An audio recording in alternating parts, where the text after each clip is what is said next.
Bonjour, vous regardez Tesla Geek. Aujourd'hui, un nouvel épisode dans la série des informations et rumeurs autour du prétendu Hardware 4, la suite matérielle en charge de l'autopilote Tesla. Ma dernière vidéo à ce sujet remonte à quelques semaines et vous êtes nombreux à me poser des questions sur ce sujet. Rappel rapide des épisodes précédents. Dans un document adressé à la Federal Communication Commission, la FCC, l'équivalent chez nous je dirais de l'ARCEP, Tesla demandait l'homologation d'un nouveau radar haute résolution pour l'autopilote de ses voitures et indiquait une mise sur le marché à la mi-janvier. Même si nous n'en avons pas confirmation, ce radar ferait partie de la nouvelle suite matérielle Hardware 4 aux côtés d'un nouveau processeur commandé chez Samsung et de prétendues caméras 5 mégapixels aussi commandées à Samsung. Ce Hardware 4 devait être inauguré sur le Cybertruck dont la sortie ne se fera pas, je pense, avant le deuxième semestre 2023. Nous sommes à la mi-janvier et alors que nous attendons donc cette annonce, des informations ont été divulguées en provenance de Chine, nous donnant plus d'informations sur certains des changements de caméras auxquels nous pourrions nous attendre avec ce Hardware 4. On voit ça juste après le jingle.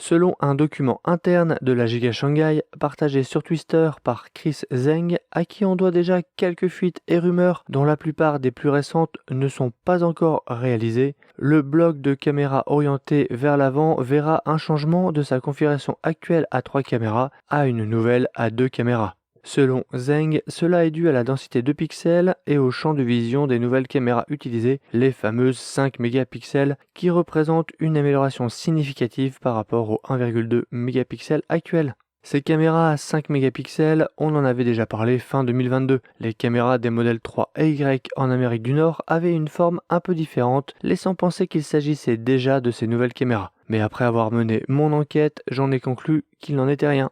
Et d'ailleurs, sur les modèles livrés en Europe, on a toujours ces mêmes caméras 1,2 mégapixels. Il ajoute que toutes les autres caméras restent les mêmes et qu'aucune nouvelle caméra, comme par exemple une dans le pare-choc avant qui permettrait les aides au stationnement ou la vue 360, n'a été ajoutée. Le document comprenait également une paire d'images montrant le nouveau boîtier de la caméra. Selon une traduction du document, il dit « La caméra avant à 3 yeux est remplacée par une caméra binoculaire AP4. La caméra du montant B, du haillon, du couvercle du rétroviseur intérieur, du répétiteur latéral sont toutes commutées vers les caméras AP4. Bon, AP4 fait clairement penser à Autopilot 4. Un autre changement pour les caméras avant est qu'elles disposent désormais d'un ventilateur. Le document ne détaille pas l'utilisation prévue du ventilateur et s'il s'agit de garder les caméras au frais ou d'empêcher le pare-brise devant les caméras de s'embuer. Enfin, en plus d'être mis à niveau vers les caméras AP4, le pilier B reçoit également un nouveau dispositif de chauffage. Le pilier B désigne le montant qui se trouve entre les portes avant et les portes arrière du véhicule. Cet appareil aidera vraisemblablement la caméra à ne pas être obscurcie lorsque le pilier B s'embue, ce qui se produit fréquemment, en particulier par temps froid. La forme du trou entourant la caméra a également été modifiée d'une forme oblongue à maintenant une forme plus circulaire, selon les images incluses dans le document. Malheureusement, le document ne révèle pas quand nous pouvons nous attendre à avoir une annonce sur le Hardware 4 ou quand il sera ajouté aux lignes de production. Les seules dates qui sont incluses sont le 10 juin, 30 juillet et le 10 août 2022 sous la colonne intitulée « Valide à partir de », suggérant que Tesla aurait pu tester cette nouvelle configuration depuis ces dates.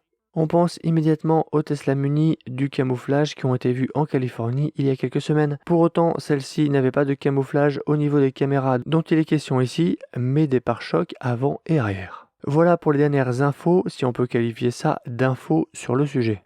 Qu'est-ce que j'en pense ? Déjà, il y a une certaine contradiction, puisque à la fois le document dit que les caméras latérales, arrière et dans les piliers ne changent pas, mais il parle aussi qu'elles basculent sur une appellation AP4. Je trouve que c'est quand même assez contradictoire et que finalement, on ne sait pas trop ce qu'on va avoir. Le changement de résolution étant uniquement mentionné pour les caméras à l'avant. Je pense que tant qu'on n'a pas de confirmation que ces éléments sont liés, il faut considérer que le radar haute résolution et ses changements au niveau des caméras comme deux éléments séparés.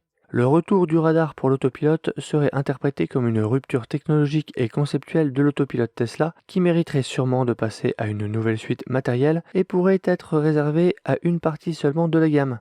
Les modifications au niveau des caméras dont il est question dans le document ressemblent à une amélioration de l'existant. Chauffage pour éviter la buée sur les caméras latérales, ventilateur dans le bloc des caméras avant, il ne manque plus qu'une évolution pour essuyer la caméra arrière et on aura corrigé la plupart des plaintes liées aux conditions extérieures formulées sur le système existant.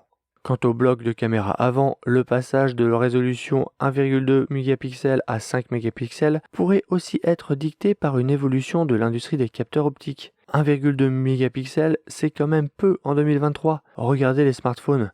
Ils sont depuis quelques années à 12 mégapixels et les plus récents sont à 48 mégapixels. Peut-être que Tesla a eu besoin d'augmenter la résolution de ses capteurs afin de pérenniser son approvisionnement en pièces pour les années futures, et que compte tenu des nouvelles définitions, seules 2 caméras suffisent. La Giga Shanghai produit des modèles Y et modèle 3. Dans le document, les références indiquent modèle Y. On peut donc s'attendre à ce que ces évolutions arrivent très prochainement sur les modèles 3 et Y, sauf si bien sûr ces documents sont bidons. Reste à savoir si ces évolutions sont compatibles avec le hardware 3 actuel ou si elles nécessitent le hardware 4. Rappelons que les 3 caméras existantes ont des focales différentes permettant de voir à 60 mètres, 150 et 250 mètres. Alors peut-être que les caméras 5 mégapixels permettent de couvrir ces 3 distances avec seulement 2 objectifs, ou peut-être que ces 3 distances seront couvertes par 2 caméras et un radar haute définition.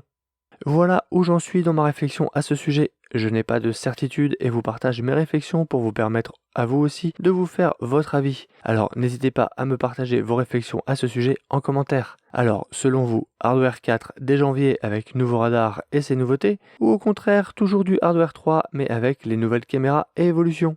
Je regrette que pour le moment on ne voit pas d'amélioration sur la résistance aux intempéries pour la caméra arrière, qu'on n'ait pas droit à une caméra dans le pare-choc pour une vue 360, et bien sûr qu'on n'ait pas de date sur la mise à jour qui doit ajouter les fonctions d'aide au stationnement aux véhicules livrés sans capteur de proximité. Mais ça, c'est un autre sujet. Faut-il retarder sa commande en attendant d'y voir plus clair? Honnêtement, je n'en ai aucune idée. Difficile de répondre à cette question vu que je n'ai aucune certitude ni aucun planning. En tout cas, je suis certain que ce n'est pas le dernier épisode de la série.